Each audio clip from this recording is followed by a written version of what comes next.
Perihal kesepakatan damai untuk pemberian santunan kepada korban gas beracun H2S yang terjadi pada tanggal 25 Januari 2021.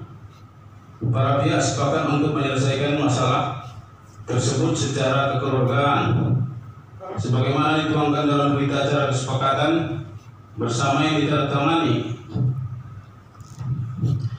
oleh pihak PT CWP dengan perwakilan masyarakat atau korban gas beracun dan disaksikan difasilitasi oleh pemerintah Kabupaten Mading Natal bersama Forum Komunikasi Pimpinan Daerah dengan kesepakatan sebagai berikut. 1. Perusahaan bersedia memberikan tali asih kepada ahli waris korban meninggal dunia sebanyak 5 orang yang dibayarkan pada hari ini juga dengan besaran masing-masing Rp175 juta. 2. Perusahaan bersedia memberikan BPJS Kesehatan kepada ahli waris atau keluarga korban dengan rentang waktu yang disepakati bersama. 3. Perusahaan bersedia menanggung beasiswa pendidikan bagi anak ahli waris sampai tingkat pendidikan sarjana atau S1 sesuai dengan mekanisme dari perusahaan.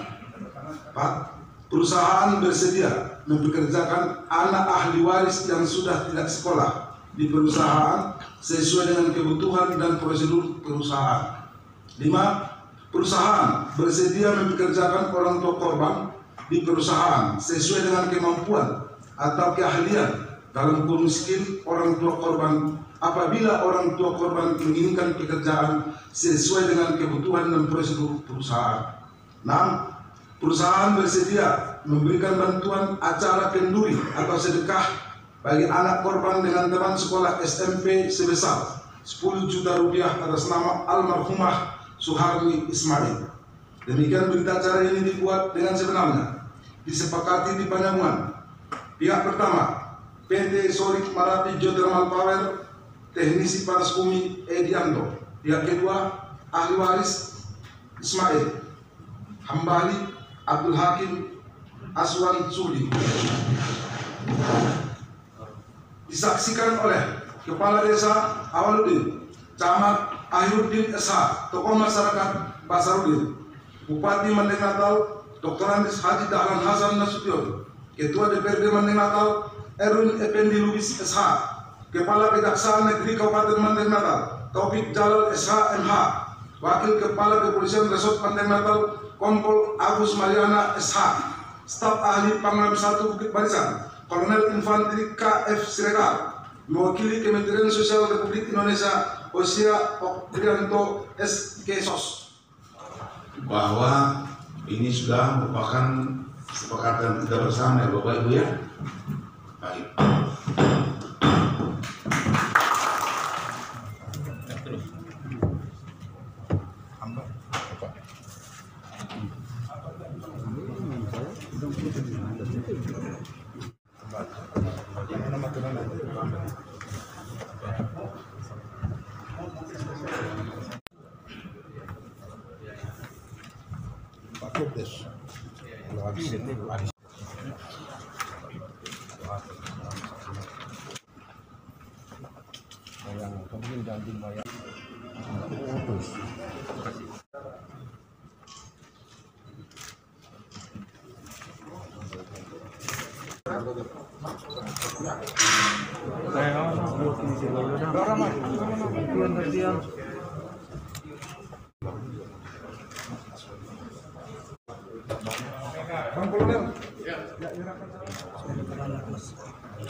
Dari kami semua, cita-citanya dari kita.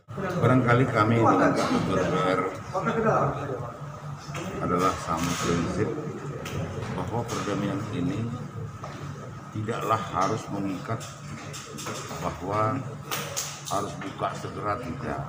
Sebagaimana yang saya katakan dari awal, bahwa kita tidak boleh seujon, kita tidak boleh menerka-nerka, kita serahkan sepenuhnya kepada penegak hukum yang dalam hal ini adalah laboratorium forensik Polda. yang tentunya kita tunggu hasilnya itu. Dan soal mengenai ada kelemahan, ada kekurangan, karena rakyat kita juga menumpukan hidup di situ, tentu sama-sama kita lihat nanti. Itu barangkali kalau dari saya. Bang, ada nggak pemerintah meminta komitmen supaya tidak terjadi lagi peristiwa seperti ini? Kalau itu harus kami minta, apalagi yang berkaitan dengan SOP, itu harus kami minta bahwa harus sesuai dengan SOP agar tidak terjadi lagi hal-hal yang tidak diinginkan seperti ini. Walaupun ini takdir Allah, tentu saya selaku bupati harus berusaha sedaya upaya saya untuk memperkecil kemungkinan ada bahaya-bahaya. Itu barangkali yang dapat disampaikan.